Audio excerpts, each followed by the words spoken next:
एक demon king इतना शक्तिशाली था कि उसने सामान्य जीवन जीने के लिए पुनर्जन्म लेने का फैसला किया। आर्ड मिटियोर एक 10 वर्षीय बच्चा है जो कुछ औसत सामान्य लोगों जैसा पैदा हुआ था, लेकिन अपने पिछले जीवन में वह हीरो वर्वतोस था। वह इतना शक्तिशाली था कि कुछ लोगों ने उसे डीमन किंग कहना शुरू कर दिया और उसे मानव के रूप में देखना बंद कर दिया। वह अपने वर्तमान जीवन से थक गया था, इसीलिए उसने यह साबित करने का प्लान बनाया कि वो अभी भी इंसान है। उसने खुद से शक्तिशाली लोगों को ढूंढने की कोशिश करी। दुर्भाग्य से कोई भी पर्याप्त मजबूत नहीं था। जिंदगी दोबारा शुरू करने के लिए वर्वतोस के पास अब आखिरी रास्ता पुनर्जन्म जादू का उपयोग करना था। आर्ड का जन्म ऐसे समय में हुआ था जब जादू घट रहा था, लेकिन उसे मजबूत शारीरिक क्षमताओं और शक्तिशाली जादू का आशीर्वाद मिला था। उसके पास एक दोस्त बनाने का बड़ा सपना था जो उसे समझ सके, कुछ ऐसा जो उसके पास पिछले जन्म में नहीं था। उसने लड़कों के एक समूह को घूरकर दोस्त बनाने की कोशिश की, लेकिन उन्होंने सोचा कि वह थोड़ा अजीब है।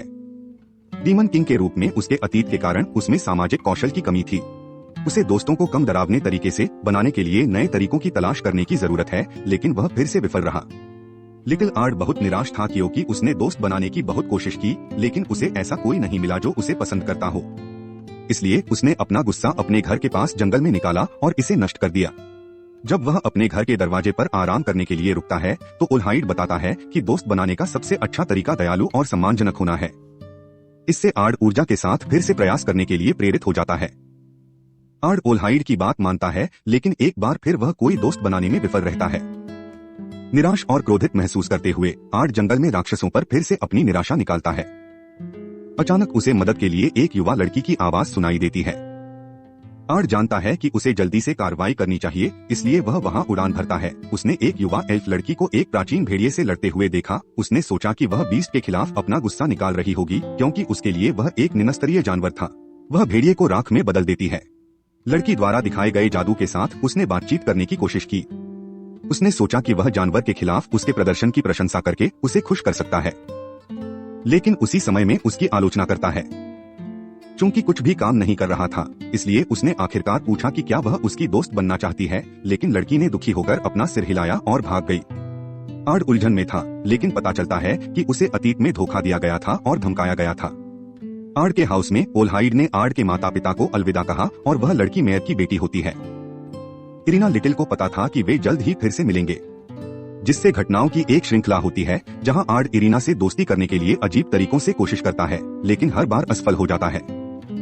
अचानक अराजक राक्षसों की भीड़ शहर में उतर आई। ओलहाइड ने खुलासा किया कि इरिना उस दिन की शुरुआत से पहाड़ों में गई थी। आर्ड ने खुद को इरिना के प्रति दयालु नहीं होने और उसे भागने के लिए मजबूर करने के लिए खुद को दोषी ठहराया।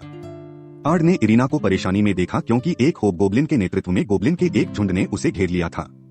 इरिना बहादुरी से उनसे लड़ रही थी, लेकिन होबगोब्लिन ने उसे ताना मारते हुए पूछा कि क्या वह इस पल उसे बचाने के लिए किसी का इंतजार कर रही है। इरिना को एहसास हुआ कि वह वास्तव में इस दुनिया में अकेली थी। ठीक वैसे ही जैसे इरिना हार मानने वाली थी, आर्ड ने कुछ स्पेल्स के साथ गोब्लिन को खत्म कर दिया। उसने होबगोब्लिन तथा शेष 2 गोब्लिन को भी खत्म कर दिया और फिर इरिना की मदद करने की कोशिश की, लेकिन उसने इनकार कर दिया, यह पूछते हुए कि जब वह मरना चाहती थी तो उसने उसे क्यों बचाया। आर्ड ने जवाब दिया कि वह उसकी दोस्त है, लेकिन इरिना को यकीन था कि वह उसे हर किसी की तरह धोखा देगा। वह वास्तव में कभी नहीं समझ पाएगा कि अकेले रहना कैसा लगता है। आर्ड ने उससे कहा कि वह फिर कभी अपने दोस्त को धोखा नहीं देगा, जैसा कि वह अपने पिछले जीवन में पहले ही कर चुका था। आखिरकार इरिना ने आर्ड की दोस्ती स्वीकार कर ली। भविष्य में इरिना और आर्ड ने द एकेडमी ऑफ मैजिक में एक साथ एडमिशन लिया। वे हेडमास्टर गोल्ड से मिलते हैं, जो प्रवेश परीक्षा का लिखित भाग देने के लिए कहता है, भले ही उसे एक बच्चे के रूप में अपने करतबों के कारण फिजिकल टेस्ट से छूट दी गई है। आर्ड को बाद में पता चलता है कि वह 0 के भव्य स्कोर के साथ परीक्षा में फेल हो गया है। गोल्ड ने खुलासा किया कि आर्ड के सभी उत्तर गलत हैं। उसने अपने प्राचीन ज्ञान के आधार पर सवालों के जवाब दिए हैं, लेकिन तब से 3000 साल हो गए हैं और जादू बदल गया है। लेकिन हेडमास्टर द्वारा अभी भी उसकी प्रशंसा की जाती है क्योंकि उसके उत्तर आधुनिक जादू तकनीकों में सुधार करते हैं। फिर गोल्ड आसपास के छात्रों को बताता है कि आर्ड पौराणिक मैग जैक और वॉरियर कार्ला का बेटा है, जिसने एक बार एक दुष्ट भगवान को मार डाला था। वह कक्षा में कदम रखता है और सभी छात्र उसके प्रसिद्ध माता पिता के कारण उसके दोस्त बनना चाहते थे। फिर कमरे के पीछे से एक चिल्लाहट ने उसका ध्यान आकर्षित किया। उन्होंने एक लड़की को दीवार से टकराते हुए देखा, जिसे एक अन्य छात्र द्वारा धमकाया जा रहा था। इरिना ने जल्दी से आगे कदम बढ़ाया और उसे यह रोकने के लिए कहा, लेकिन एल्राडो ने अपनी छाती को फुलाया और खुद को एक शाही परिवार के सदस्य के रूप में पेश किया, यह दावा करते हुए कि लड़की का परिवार उसकी सेवा करता है और यह उसे उसका मालिक बनाता है। वह उसके साथ जो चाहे कर सकता है और कोई भी शिकायत नहीं करेगा।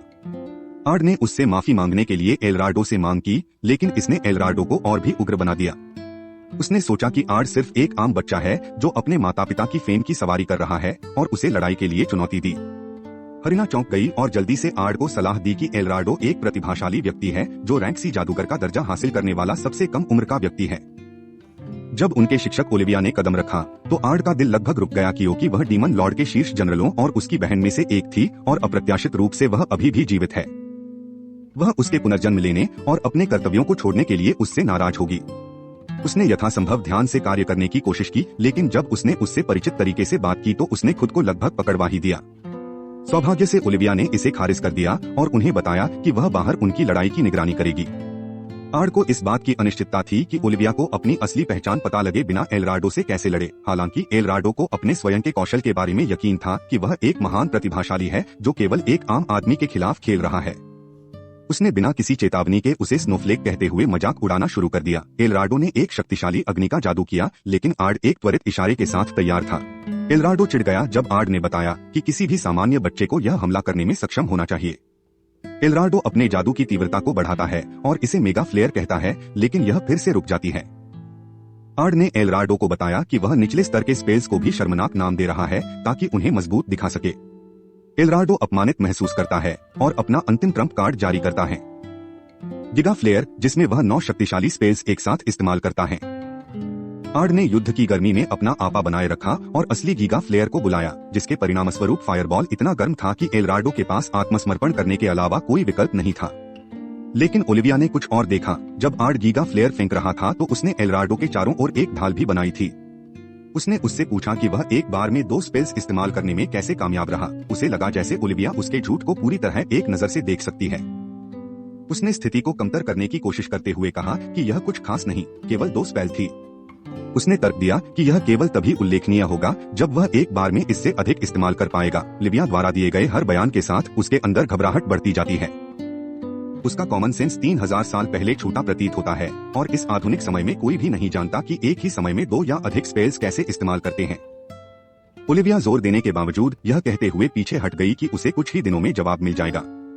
ओलिविया ने अपनी कक्षा शुरू की और छात्रों को समूहों में विभाजित किया। इरीना और आर्ड ने देखा कि सुक्कुबस लड़की किसी भी दोस्त के बिना अकेली थी और उन्होंने उसे अपनी टीम में शामिल होने के लिए आमंत्रित करने का फैसला किया। वह स्वीकार करती है और जेनी के रूप में खुद को परिचित करती है। ओलिविया अपनी कक्षा को डंजन में ले गई, जहां स्टूडेंट्स को तीसरी मंजिल पर छिपे एक काले भेड़िए का शिकार करने और उसकी खाल उतारने का काम दिया।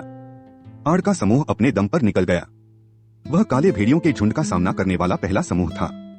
जेनी डरकर नीचे गिर गई, लेकिन आर्ड और इरीना भेड़ियों से निपटने के लिए फ्लेयर स्पेल के साथ तैयार थे, लेकिन उनके जादू का स्तर बहुत मजबूत था और इससे भेड़िए जल्द ही राख में बदल गए। जेनी डर गई और कहा कि उसे पता था कि वो टीम पर एक बोझ है और टीम के लिए बोझ होने के नाते उसने माफी मांगते हुए दुखी होती है। आर्ड ने देखा कि कैसे एल्राडो ने जेनी का आत्मविश्वास खत्म कर दिया है और उसके ही दोस्तों ने शारीरिक और मानसिक रूप से उसका शोषण करा है। आर्ड उसे उसकी चमक हासिल करने में मदद करने का वादा करता है। जेनी की हिचकिचाहट के बावजूद आर्ड उसे जादू सिखाने की पेशकश करता है। जेनी ने उसके प्रस्ताव को स्वीकार कर लिया और पाठ शुरू हो गया, लेकिन जेनी का पहला प्रयास असफल रहा। वह अपनी अक्षमता के लिए खुद को दोषी ठहराते हुए घुटनों पर गिर गई, हालांकि वह हार मानने वाली नहीं थी। उसने जेनी और इरीना को जादुई तकनीक सिखाई और जल्द ही जेनी एक प्रो की तरह तकनीक में महारत हासिल कर रही थी। उसका नया आत्मविश्वास स्पष्ट दिख रहा था, क्योंकि वह पहली बार उत्साहित होकर मुस्कुरा रही थी। लड़कियों ने आर्ड को गले लगा लिया। वह सभी एक जाल में गिरकर डंजन के ग्राउंड फ्लोर पर गिर गए, जहां वह सभी बॉस मिनोटॉर का सामना करते हैं। आर्ड ने राक्षस का इस्तेमाल स्क्रिप्ट जादू की पूरी क्षमता और शक्ति को समझाने के लिए किया। आर्ड राक्षस को पकड़ने में कामयाब रहा और जेनी को अंतिम झटका देने के लिए कहता है। जेनी अविश्वास में अपनी आंखों और कानों पर विश्वास नहीं कर पाती है। वह अपने पूरे जीवन में एल्राडो द्वारा सताई गई थी। उसने अपना आत्मविश्वास खो दिया था और अपनी सभी भावनाओं को गहराई से छिपा रखा था, लेकिन उसने एक आशा को पकड़ लिया कि एक दिन डीमन किंग जैसा दयालु और शक्तिशाली कोई उसे बचाने के लिए आएगा। उसे क्या पता था कि वही डीमन किंग उसे अपनी योग्यता साबित करने और अपने जीवन को बदलने का मौका दे रहा था। उसने अपना साहस इकट्ठा किया और दोनों स्क्रिप्ट मैजिक और सामान्य स्पेल्स से हमला किया। समूह ने गर्व से मिनोटॉर के सींग प्रस्तुत किए, जिन्हें उन्होंने अभी हराया था। ओलिविया ने गोल्ड से कहा कि आर्ड को रानी द्वारा आयोजित युद्ध कार्यक्रम में अकादमी का प्रतिनिधित्व करने दिया जाए। आर्ड ने यह कहते हुए इनकार कर दिया कि जादू का उपयोग जरूरतमंद लोगों की मदद करने के लिए किया जाना चाहिए। ओलिविया उसे रोककर बताती है कि उसके छोटे भाई ने उसे कुछ भी बताए बिना पुनर्जन्म लेने से पहले यही बात कही थी। आर्ड को पता था कि ओलिविया चाहती थी कि वह उसकी चुनौती को स्वीकार करे और पता लगा सके कि क्या उसका संदेह सच है। उसने प्रिंसिपल को जेनी और इरीना को इस कार्यक्रम में भाग लेने के लिए मनाने का फैसला किया ताकि वे उसकी देखरेख में अपने प्रशिक्षण के परिणाम दिखा सकें। लड़ाई का दिन आखिरकार आ गया और आर्ड ओलिविया के बगल से देख रहा था। ओलिविया ने अल्बर्टो के नाम का उल्लेख करके उसका परीक्षण किया, लेकिन आर्ड ने यह दिखावा करते हुए इसे शानदार तरीके से खेला कि उसने पहले कभी अल्बर्टो के बारे में नहीं सुना है। इरीना को अपने पहले मैच के लिए बुलाया गया। जब मैच शुरू होता है तो इरीना को अपने प्रतिद्वंद्वी के स्पेल्स का मुकाबला करने में परेशानी होती है, लेकिन स्क्रिप्ट जादू के साथ वह चुनौती को दूर करने और अपने प्रतिद्वंद्वी को हराने में कामयाब रहती है। वह और जेनी दोनों अपने विरोधियों पर हावी हो जाती हैं और फाइनल में मिलती हैं। वे दोनों जल्द ही टूर्नामेंट के ग्रैंड फिनाले में आमने सामने होते हैं, लेकिन इससे पहले कि वे कोई कदम उठा पाती, मैच रुक जाता है। राक्षसों दर्शकों के सामने खुद को प्रकट करते हैं और मैदान के अंदर कहर बरसाते हैं। अकादमी के शिक्षकों में से एक जेसिका ने जल्दी से उन्हें सूचित किया कि कोलिजियम के बाहर स्थिति और भी खराब है। उसने आर्ड और ओलिविया को बताया कि वह जेनी और इरीन के साथ अंदर राक्षसों की देखभाल करेगी, जबकि उन्हें बाहर को संभालना चाहिए। जेनी और इरीना ने राक्षसों के खिलाफ बहादुरी से लड़ाई लड़ी, लेकिन उनकी ताकत क्रिस्टल गोलेम के लिए काफी नहीं थी जो उनके सामने खड़ा था। अचानक बीस ने आकर गोलम को नष्ट करने के लिए अपने जादू का इस्तेमाल किया, जिससे उसके पिता की ताकत की प्रशंसा की जा सके। लेकिन इससे पहले कि वे जश्न मना पाते, वे जेसिका को अचानक बीस के पीछे हमला करते देख चौंक गए। जेसिका ने एल्जॉर्ड द फ्रेंजिएट किंग ऑफ ड्रैगन के रूप में अपनी असली पहचान का खुलासा किया। उसका लक्ष्य इरीना को पकड़ना है। वह इरीना से कहती है कि अगर वह उसके साथ आती है तो किसी और को चोट नहीं पहुंचेगी। जेनी उन लोगों को छोड़ने के लिए तैयार नहीं है जिन्होंने उसे नई आशा दी थी। जेनी बार बार उस पर अपनी स्पेल से हमला करती है, लेकिन एल्जॉर्ड उसके हमलों से बचकर उसे हरा देती है। वह अंतिम झटका देने वाली ही होती है जब इरीना बहादुरी से कदम उठाती है और खुद को एल्जॉर्ड द्वारा ले जाने की अनुमति देती है, जो वहाँ से दूर चली जाती हैं। वीस को आर्ड द्वारा ठीक कर दिया जाता है और जेनी खुलासा करती है कि इरीना को एल्जॉर्ड ले गई हैं, लेकिन आर्ड ने उन सभी को आश्वस्त किया कि वह उसे बचाने के लिए कुछ भी करेगा, चाहे उसके रास्ते में कोई भी खड़ा हो। इरीना को एक रहस्यमय सपना आता है जहां वह फिर से एक बच्ची थी। आर्ड सपने में था और वह उसे बताती है कि वह वास्तव में कौन थी, लेकिन फिर वह अचानक उसे अकेला छोड़कर गायब हो गया। अपने सपने से जागने के बाद इरीना खुद को एक रहस्यमय जादुई ट्यूब के भीतर बंधा हुआ पाती है। एल्जॉर्ड एक सत्य का खुलासा करती है कि उसे अराजकता के एक दुष्ट भगवान के लिए बलिदान कर दिया जाएगा, जो अन्य बुरे देवताओं को बुलाने और दुनिया पर कहर बरपाने की कोशिश करता है। इरीना आश्वस्त है कि आर्ड आएगा और उसे बचाएगा, लेकिन एल्जॉर्ड को यकीन है कि अगर वह उसका रहस्य जानेगा तो वह उसे हर किसी की तरह छोड़ देगा। आर्ड के पास खोने का समय नहीं था। उसने अपनी इरीना को बचाने के लिए एक अविश्वसनीय गति से उड़ान भरी। राक्षस उसे एक बार में निगलने के लिए तैयार था, लेकिन अचानक उसमें विस्फोट हुआ।